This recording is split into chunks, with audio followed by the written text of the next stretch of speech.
So let's talk about why you're here, because I always hate when people do a boring, long intro and talk about all kinds of stupid stuff. So let's just talk about the 5 systems you need to scale your agency faster.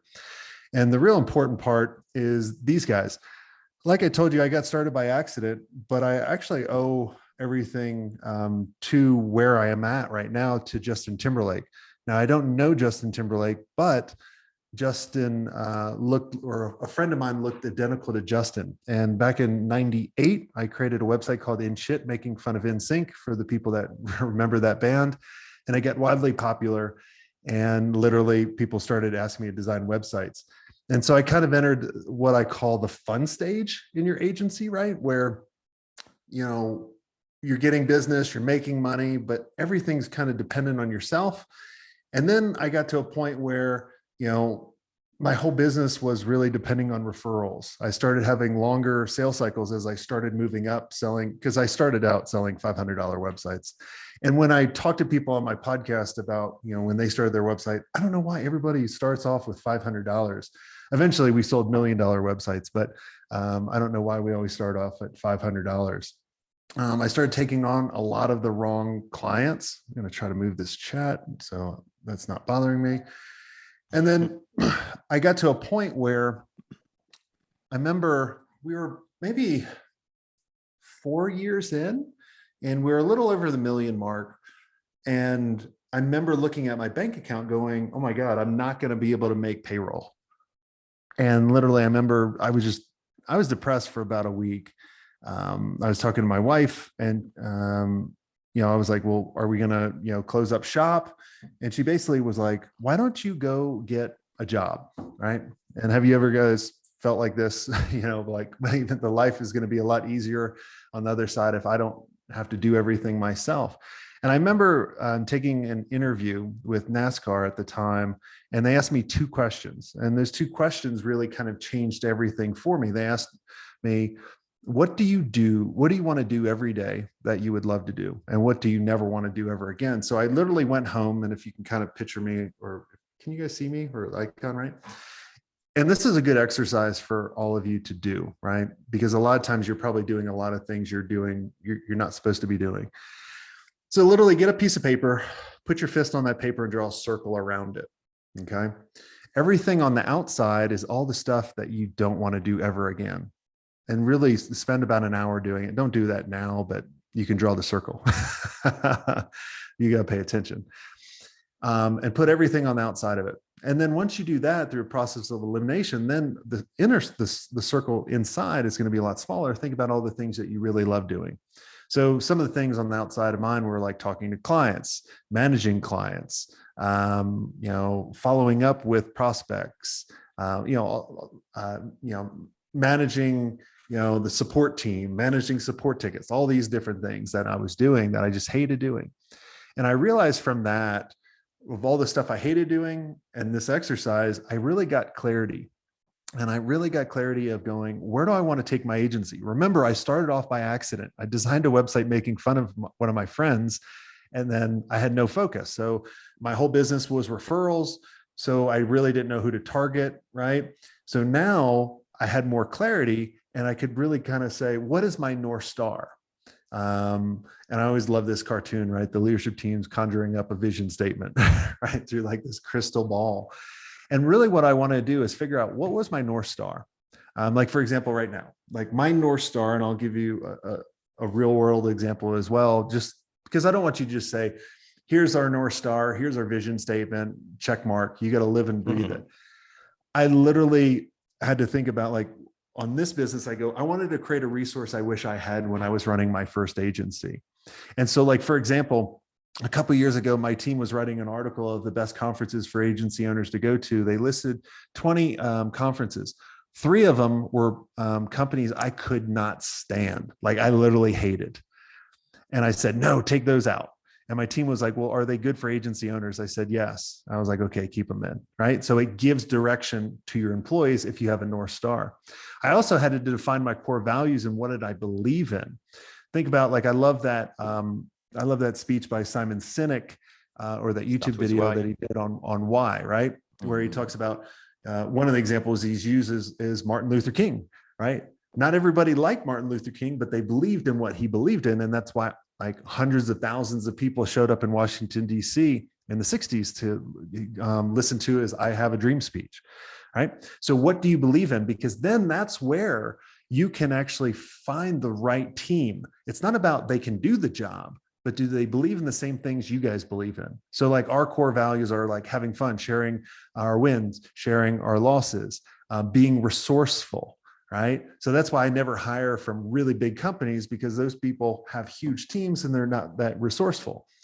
I want you to also picture this, right? When I have direction, imagine I'm captaining this big cruise ship and I tell the crew, like I drive for 10 hours, I'm getting tired, right? I'm starting to fall asleep at the wheel. I tell my crew, hey, I got to go to my cabin to sleep. If the boat changes direction, come get me, wake me up, I'll fix it. Well, if you've ever driven a boat, you know it it changes directions like every minute, every second. And so they're waking me up. I keep getting frustrated, right? Well, if I just told them the boat was going from New York Harbor to London, they could make the course correction. So now I can get that well-deserved rest. And that's the same thing you have to do within your agency. Figure out where you're going and actually tell your team, so then they can make decisions. So you're not the toll booth of the agency. I believe there's 5 roles every owner needs to transform into being so they can transform into the CEO. The first one is really setting the vision and communicating that often to your team, right? So now they can make decisions. The next is to coach and mentor your leadership team, not to coach and mentor your whole team, just your leadership team, and then show them how to do that, so on and so on. You also should be the face of the agency. And a lot of you are like, oh, if I'm the face of the agency, everyone's going to want to work with me. Great example of this is Gary Vaynerchuk with VaynerMedia. I think we've all know who Gary Vaynerchuk is. I can promise you he's not project managing any projects. He's probably not doing any work on those either. I can tell you by a fact, right? He's got too much ADD like I do. The other part is assisting sales. If you're doing all of sales, you're messing up, right? Like you're fine now, but you got to think about how can I get to that next level so you can concentrate on all these other roles. You should be adding color. When we would sell like LegalZoom or Hitachi or AT&T, my sales team would take it all the way up to about stage 4 in our sales process and then bring me in order to close it or just to like add some color to the conversation. And then the last part is understand the financials, right? What are the KPIs? You don't have to be a spreadsheet nerd or geek on that. I'm horrible at numbers, but I know the margins I want to hit, right? I want to make sure the agency's over 35% margins, right? I want to make sure we have cash flow for over 3 months if everything stopped coming in. I want to make sure close rates are at 70%, whatever it is, whatever the KPIs are, understand those. Now, I'm going to tell you, when you're able to accomplish going from an owner to a CEO, you're going to be depressed. And you're like, yeah, you're full of shit, right? Like, I want to be only doing those roles. But what happened to me is I would actually go into a meeting, like a creative meeting. I said, oh, Scott, what do you need? Oh, we don't need you. And then I go into a sales meeting. No, don't need you. Go into a marketing meeting. Don't need you. Go into development meeting. Don't need you. And I'm like, holy cow, I'd come home. My agency didn't need me. And then you got to remember this, please. The agency needs you for the new role. It doesn't need you for the old role. And then as soon as you know that, you'll be able to position out. The next system I want to tell you about is really positioning. And a lot of agencies are positioning themselves like this one agency, huge. They're a big agency. And I always make fun of them. I don't know. I haven't been to their website in years, but their website used to have speaking next week. No, I'm kidding. Oh, are they? Great No, agency. Good. But their website here sucks. And a lot of smaller agencies look at the bigger agencies and they try to replicate it. What does a big H tell me on the homepage? Absolutely nothing. That you're right. And literally, like I would go to this website and be like, we are IQ, a digital advertising agency focused on today's consumer. This looks like a Me Too agency. And you all look the same when you're doing this. And you got to think companies don't buy from the best agencies. They buy from the agencies they know, trust, and understand. And what you need to do is you need to tell a different story. So I'm going to, let me pick on you, Jeremy. All right. Sure. So, or Jeremy, play along with Happy to be the guinea pig here. Okay. So Jeremy, let's say we meet at a conference for the first time and I say, I go, hey, Jeremy. What's up, Jason? Hey, so let me tell you what I do. I'm an advisor for a digital agency. I'm the best in the world at what I do. I work with this, you're an asshole. Like, how can I get away? Right. Yep, yep. And Yeah, that's sorry, I got a call here. I'll be right back. exactly. Yeah. You're like, how do I ditch Let out me of this present you person? to my friend. Yep. Versus if I came up to you and I'm like, hey, Jeremy, why'd you come to the conference? Where are you from? Who would you like to meet? Tell me about your company, right? I'm literally asking questions and it's changing the conversation, right? A lot of people are positioning themselves as kind of Batman, right? The superhero in someone else's story. And if you make yourself Batman, you're making them what? Robin? Right? And no one wants to be the sidekick. Where you need to position yourself is position yourself as that trusted advisor. I've always wanted to be a fighter pilot, but I've had really bad eyes. So I never could. But my uncle used to work for Grumman, who built that 14 Tomcat. That's the fighter jet and Top Gun, the original one. To go see the second one, it's even better. It's awesome. But he had one of the coolest jobs back when I was growing up. One of his jobs was testing out the canopy for bird strikes. And how you test out the canopy for bird strikes is you have a bird gun. You literally put dead birds in a gun and you shoot it at a canopy. That sounds pretty cool. Well, they kept breaking the canopy and they're like, what the hell is going on? And so they finally looked up to NASA because they looked at them as the trusted advisor and they sent one sentence back: unfreeze the chicken. They literally would take frozen chickens and shoot it at the canopy, right? And so a lot of times you need that trusted advisor. And the easiest way to position yourself as a trusted advisor, like I said, is asking questions. So think about if you went to my website right now, jasonswenk.com/about, you would think that whole about page would be about me. I start off the whole first half asking questions and positioning you as Batman and me as Alfred. Okay. So think about how can you position yourself as a trusted advisor, okay? Rather than saying how good you are and what you do. No one cares about that. The next is about your offering. In order to scale your agency, you have to have the right offering. Now, if I went up, think about for all the people on here that are married, would you go up to your spouse the first time you met them and pitch marriage right off the bat? You'd probably say no. And you'd probably need to run away from the people that would say yes right away. And, they're kind of scary. But how can you actually build trust? And if you kind of change your offering a little bit and do what I call a foot in the door offer, where it's a slice off of your core offer. So for example, can you meet, and a lot of you are actually giving away strategy on your pitching for free anyway. What if you could charge for that?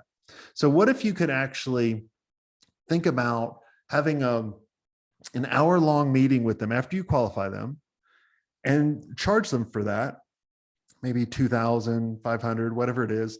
I have some people charge $10,000 for their foot in the door offer. Something to point out some of the gaps that they need to work on and then move them on. So like, for example, I would have a foot in the door as my first paid engagement. And when someone buys from you, they're 20 times more likely to buy from you again. And it's an easy commitment because if you're pitching a $40,000, $100,000 a month retainer, that's a big commitment. But if I say, hey, I think from what you've told me now, I think the best thing that we can do is we can meet for an hour and we can build you a game plan together. And on this game plan, we're going to literally understand your business a little bit more. We're going to ask you a ton of questions, and then we're going to come up with a game plan together of what you need to go do. Now, here are the possible outcomes. You're going to love the plan. You'll go execute it yourself. I'll wish you luck. Second, which is the most common, you'll love the plan. You want our help, and we can talk about what that looks like. Third, you hate the plan. I'll give you your money back, so there's nothing for you to lose. That's pretty easy to sell. Okay.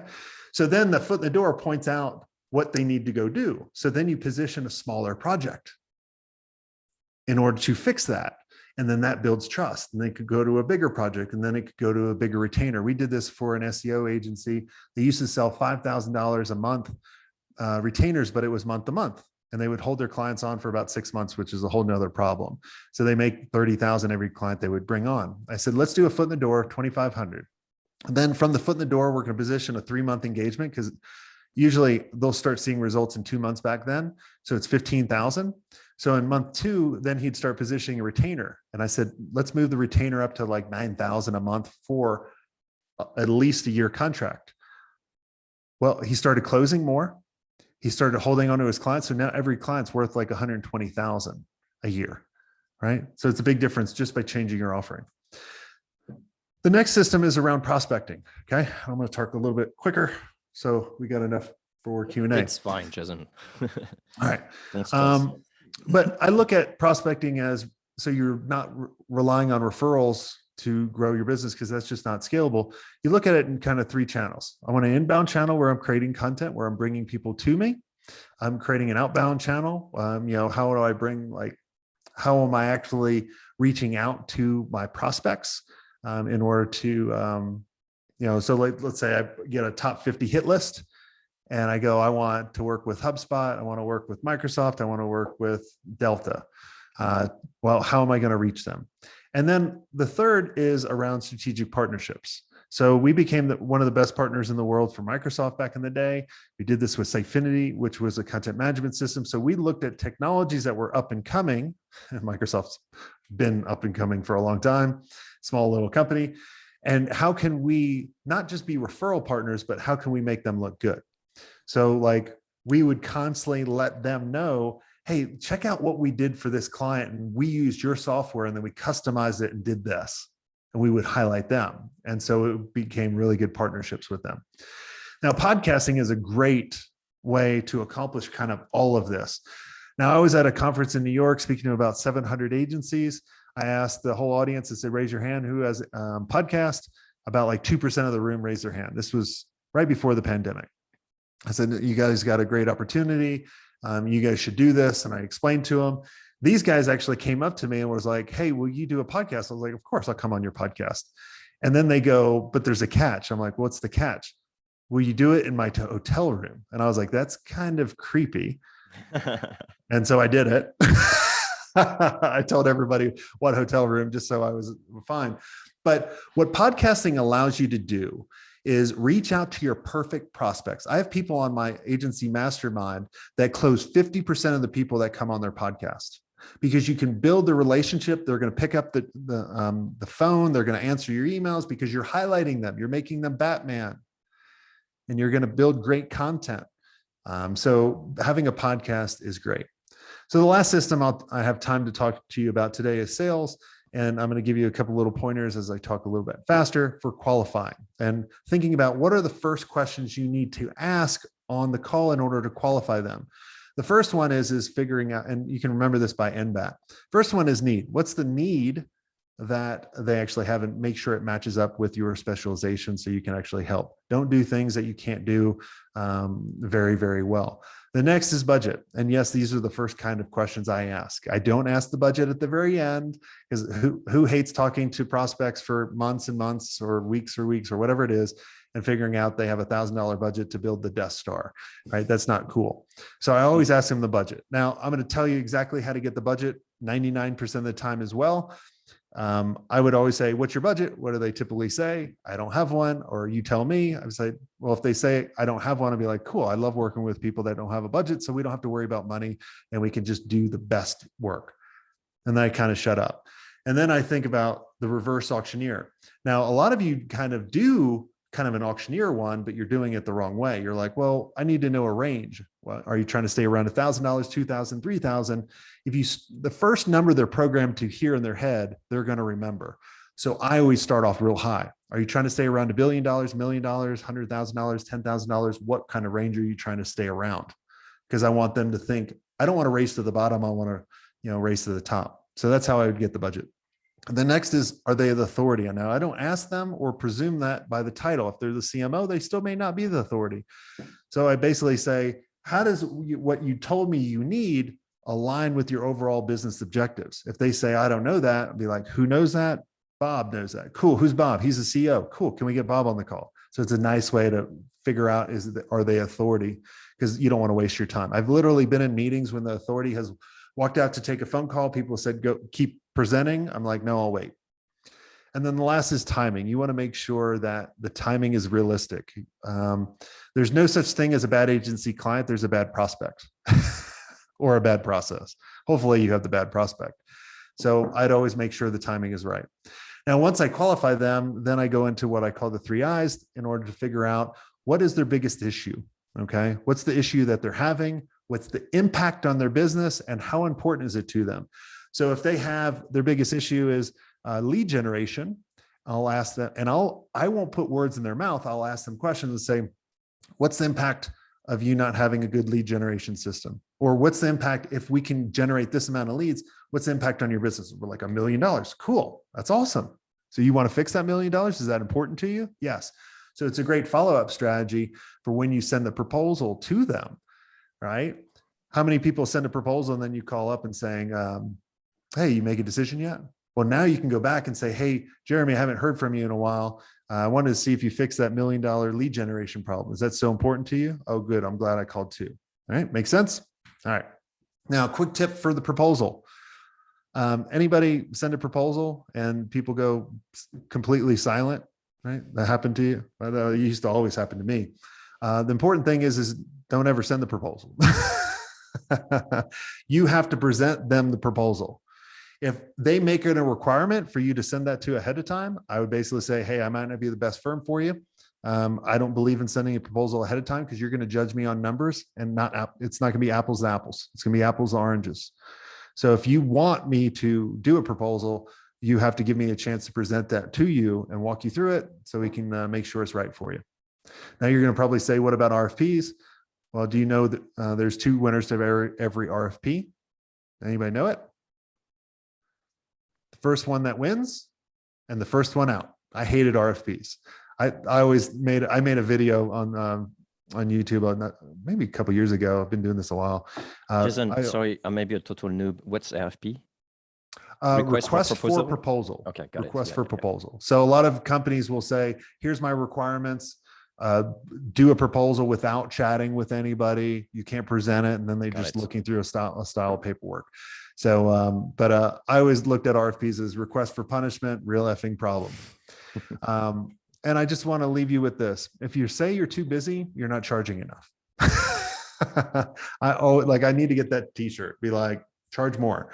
So to recap, there's 8 systems to really scale your agency. I only had time to go over 5, but I want you to think about what's the clarity? Where am I going? What's the North Star? What's my vision? Just to give the power to my team in order to make the right decisions and make sure I have the right team on my place. 2, the positioning. I want you to position yourself as a trusted advisor. I want to make sure you have the right offering. I want to make sure you have 3 different channels for prospecting, inbound, outbound, and strategic partnerships, because if one goes, you're screwed. And then make sure you have a sales system where you can qualify and you can ask the right questions in order to position yourself as the choice rather than a choice. And then the other ones are, you got to make sure after you sell, you deliver, make sure you have the right operations and make sure you're growing the leadership. But if you want to know more, you can go to jasonswenk.com/playbook. And then if you do want to have a game plan with us, where we'll help you, build a game plan. This is free. We're doing this for you guys. You can go to jasonswenk.com/game plan. So what questions do you guys have? Oh, and I am a minute early on 30 minutes. It's unacceptable. Well, you still have like a few seconds more to speak then. All right. That's awesome. Lots of really good information here. So everyone here, if you have a question specifically for Jason, if you want him to dig a bit more into some of the things that he covered, then do not hesitate to ask. I'm going to go through a few of the questions we already have. Actually, we got Shante. She said, what if they need more than the foot in the door offer to get results? Well, the foot in the door is basically you and them building a plan together. And so then that positions the next project. And if they do need more after the project, then you do it more and more. You just stagger it rather than you coming to them and saying it's $1 million to solve your problem. Well, that's a big commitment. So for her, it's finding more granularity in her offer so she can effectively make sure she's got a bit of results every time. Got it. Hey, just a quick question for me. At some point you say charge more. In your experience, it seems to be a very common problem, right? In your experience, by how much do you think people are not charging as much? Like, do you actually see a lot they need to double, triple, 10x, or it's just like a percentage more? What's your experience? There's a thousand different things, right? So there's two questions to really kind of ask first, because there was a mastermind member that and a client that we've helped that used to do social media management.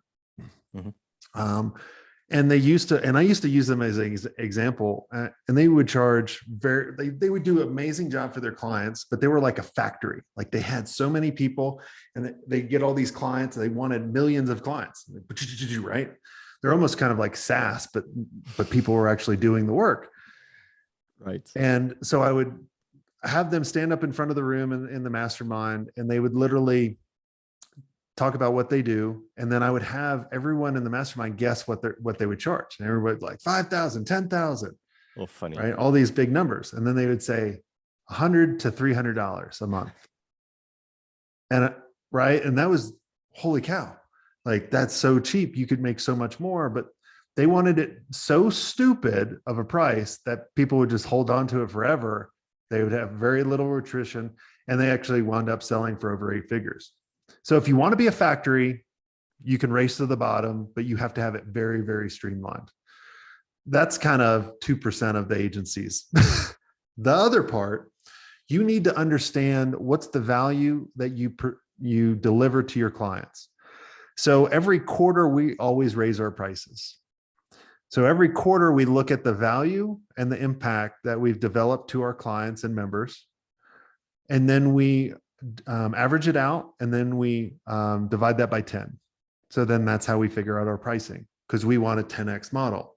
Now, a lot of agencies struggle with knowing what to charge because they don't know the value that they deliver. And if you don't know the value that you deliver, your clients don't. And then you're just a commodity, and they're going to jump ship, and you're going to be like, man, I thought we were delivering good value, and then they leave. So, if you understand the value, then it's a little easier. So I remember it would cost us back in the day about 11 to 12,000 to design like a 20-page public facing website. We would charge at the minimum 100 to 300,000 for that. My project manager would come to me going, how do you sleep at night? Because you're making so much money. You're way overcharging. I'd be like, I sleep really well. It's like, but then I had to explain to them how much value they're going to get from this website. Like, they're going to make millions from this. And the one website we were talking about there was a company called ShareCare. They're still around. They sponsor like the Atlanta Hawks and that kind of stuff. It was backed by like Dr. Oz and Oprah and that kind of stuff, for some small people out there. But she didn't last very long. So if you understand the value you deliver, then you can say that price with confidence. I remember my whole business partner was horrible. And some of you may do this at selling, right?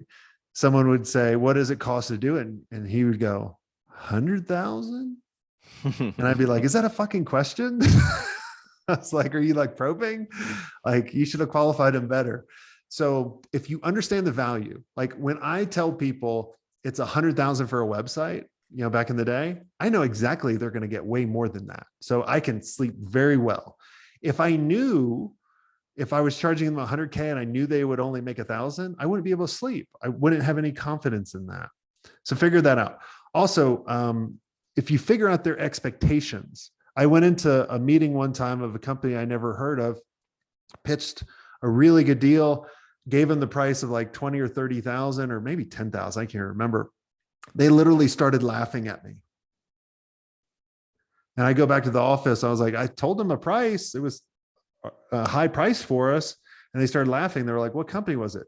I was like, Berkshire Hathaway or something. And it's like one of the biggest companies in the world. And they were anticipating 300,000.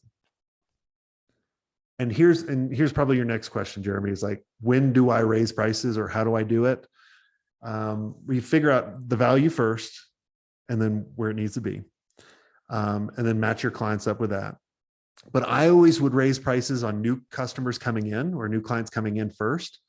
And then I would look at the delta between the new clients and the old clients. And then what you would realize is, wow, this client's paying me $1,000 a month, where the new clients are paying me $10,000. So I'm opportunity cost of $9,000 a month I'm losing. And there might be even some clients you're losing right now or losing money on that you're holding on.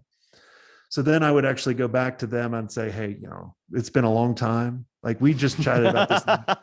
the breakup script. Exactly.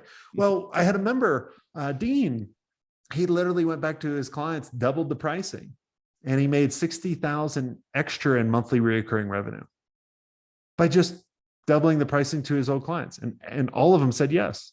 They were like, what took you so long? So.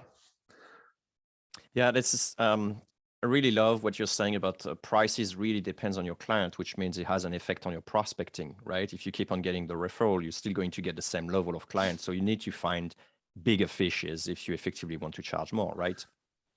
And that's exactly why I walked you through kind of briefly those 8 systems, right? Mm-hmm. If you know exactly who you're going after, you position the right way with the right offering, and you have a prospecting system and a sales system, you can pick and choose your clients, which means you can charge what you want, which means then you can hire the right amount of people to do the shit you don't want to do anymore. Makes sense. See how it all goes in the right order. Alan is asking a follow-up question. Any pointers on how to find, any pointers on finding value of clients?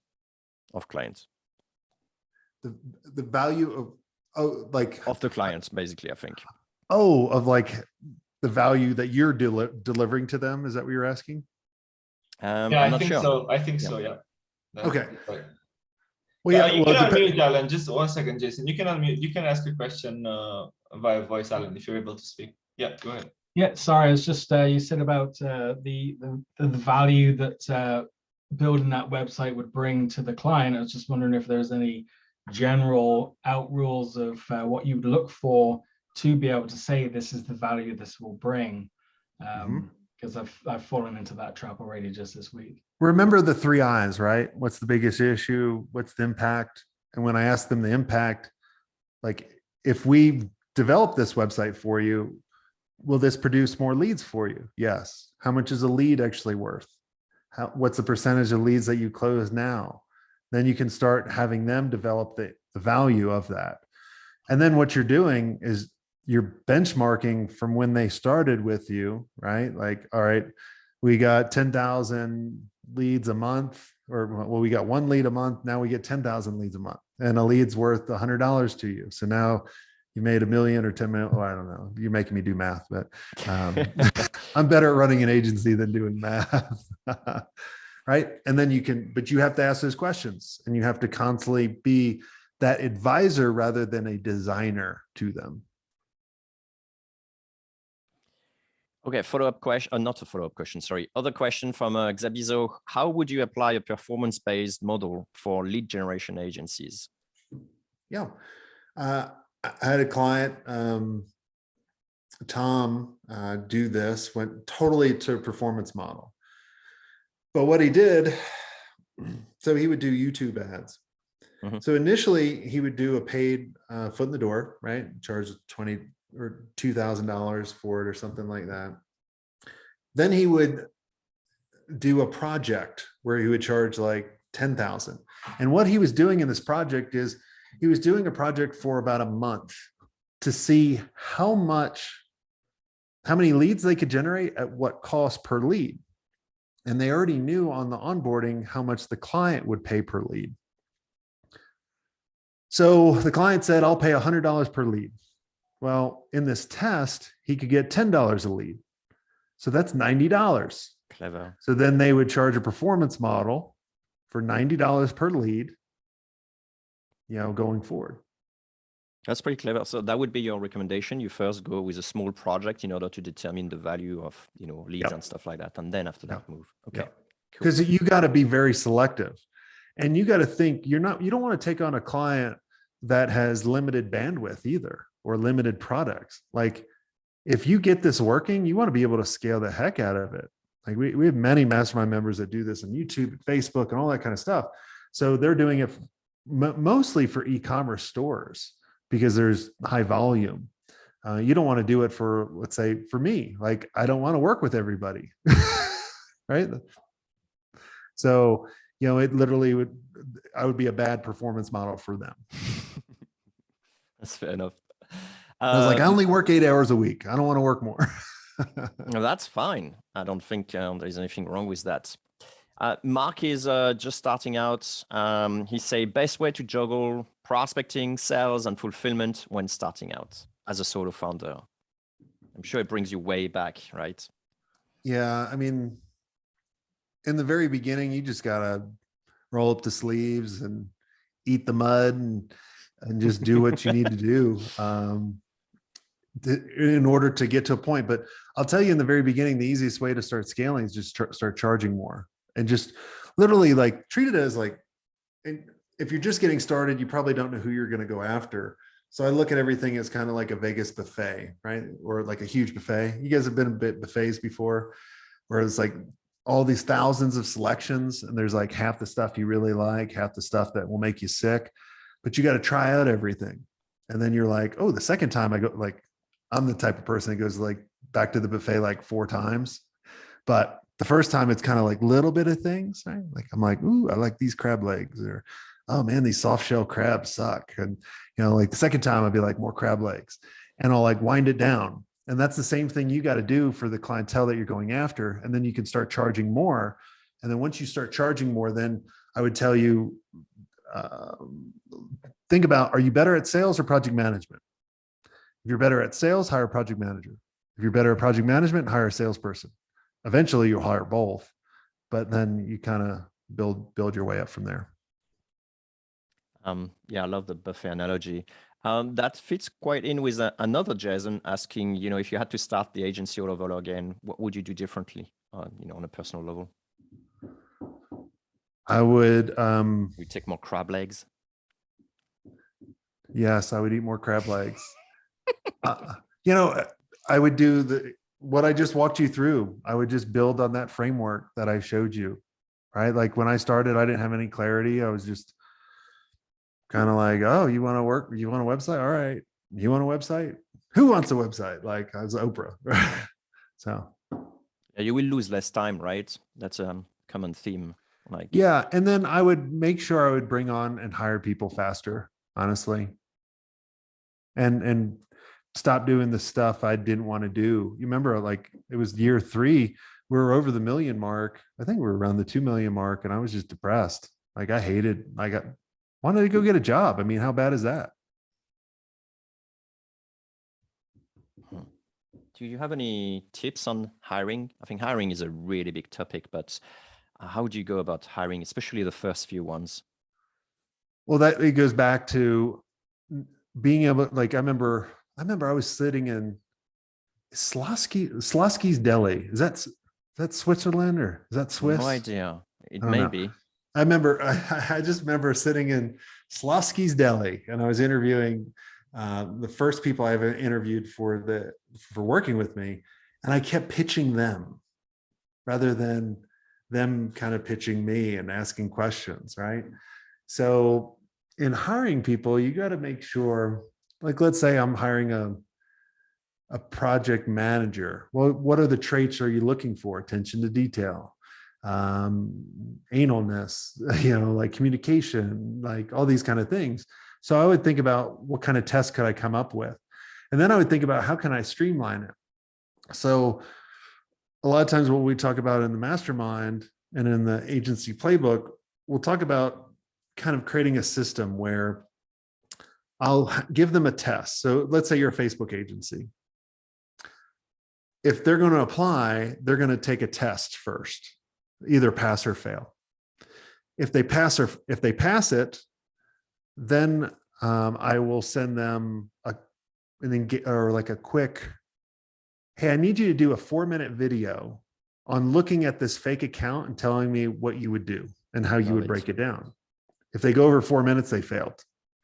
And then if they If I liked how they did it, then I would get to a process to interview them. So it saves time rather than interviewing 1,000 people. Brilliant.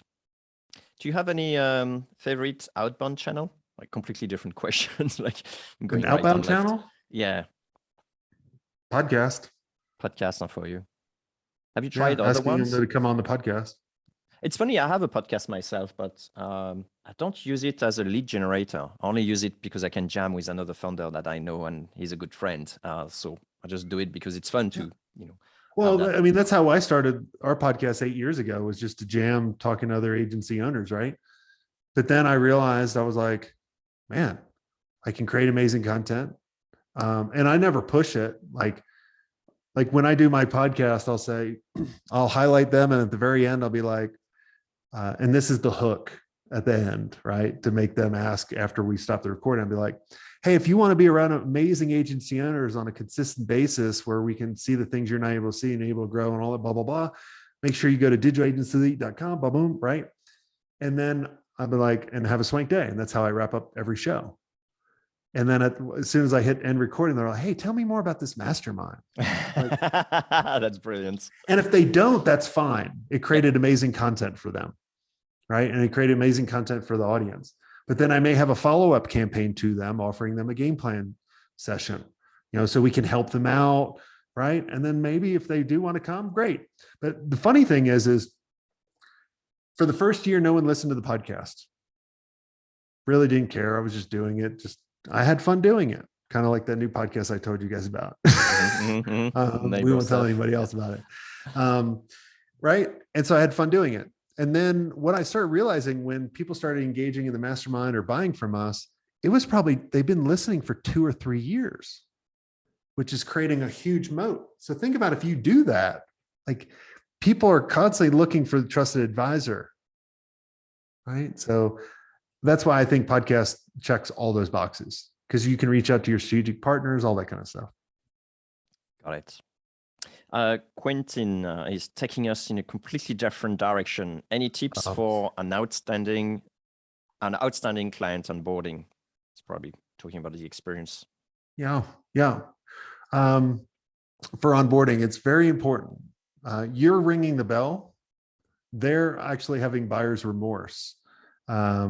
So one of the best ways to do is constantly over communicate to them on the process. If they don't understand the process, like if they buy from you and then you go off and do your thing, they don't understand all the work you're putting in. They think you're like the last agency that ripped them off. So over communicating to them, thinking about, how can you really stand out? When people buy from us, I always send them a welcome video, personal welcome video over Loom. Hey, you made the right decision buying. Thanks for, here's a couple tips for buying, going through the playbook and getting the most out of it. Right? Think about how you can do things like that, but over communicate. Yeah, we had another one recommending doing Loom video if the client can't make it up for the reporting or whatever. So at least they keep seeing you. That's great tips. One last question. You're mentioning at some point, actually, I'm going to mix it with one thing of my own. When you're mentioning about the boat analogy, like you just let them know about, we're going to London. And so they have to make the decision and so on. How do you have things in place yourself to make sure you judge performance? And how would you actually go about that? Especially just performance on the agency or then the team member? On your team members. Well, every quarter they have goals. So every quarter we'll have a company goal, and then we'll tell them, what are your goals based on that, and then so for example, if I wanted to grow the agency by 40%, and grow the profit margin by 30%, I would tell the leadership team, and then the leadership team would say, okay. So then my VP of operations would say, okay, if we need to grow the profit, we probably need to charge more, or we need to get streamlined. And so one of my goals is to streamline stage 1 in the onboarding process, right? And then I would measure them. Did they hit it or not on that? So. Okay, fine. The story I want to come to on this one is someone asked me that a long time ago, and it keeps being on my mind. Is if you go to an island, Jason, right? You can't communicate and you can't chat with anyone, and you can only direct your business with just a few metrics. Would you know which one they are? You're pretty much at that stage, right? Since you're spending like so little time in the operation. Would you actually? Which one would you actually pick? EBITDA, your net profit. All right, no fluff, straight EBITDA. Yeah, I mean, when know too late as in as a lagging indicator. Well, we would look at how many leads are coming in, how many new clients are we onboarding, our churn rate, our monthly recurring revenue, right? Like if I had to pick one, it was the EBITDA. But then if you have to have the trailing ones, like EO talks about, it's like monthly recurring revenue, churn rate, all that kind of stuff. So you're mentioning EO, is it entrepreneur? I think entrepreneurs operating system. I interviewed the guy. Traction. EOS. Yeah, Traction. EOS. Yes. EOS. Gino Wickman. Yes, good book. All right. What if people want to know more about you? What do? They go to your website. Look up horse jockey Jason. No, I'm just kidding. You'll remember me now. I guess you'll just see me as a horse. Right. Or a jackass, right? Just go to jasonswenk.com. And if you guys do want to have us do a free game plan for you, where we build it together, go to jasonswenk.com/game plan.